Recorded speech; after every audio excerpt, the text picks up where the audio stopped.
Hi friends, అందరూ ఎలా ఉన్నారు? బాగున్నారా? చూడండి, మా కోటి వాళ్ళకైతే ఈరోజు చికెన్ మిర్చి చేశాను. నేనైతే కలగలుపు కూర వండుకున్నాను. ములక్కాడ, వంకాయ, బంగాళదుంప అన్నీ వేసి కూర వండుకున్నాను అనమాట. White rice.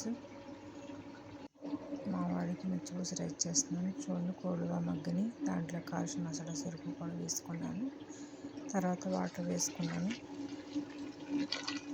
తర్వాత రైస్ కోడి గంట పాటు ఉడకనిచ్చిన తర్వాత రైస్ వేసుకున్నాను. రైస్ వేసుకుని బాగా ఉడకనిచ్చాను అనమాట.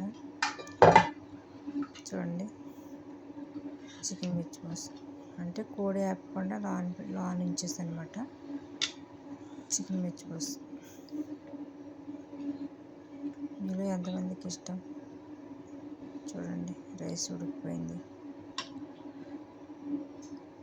ఈరోజు వంట అయ్యండి. ఇదైతే కర్రీ చూసారా, ములక్కాడ, వంకాయ అన్నీ వేసి వండానమాట కర్రీ. మా వీడియో నచ్చితే మీరు లైక్ చేయండి, షేర్ చేయండి.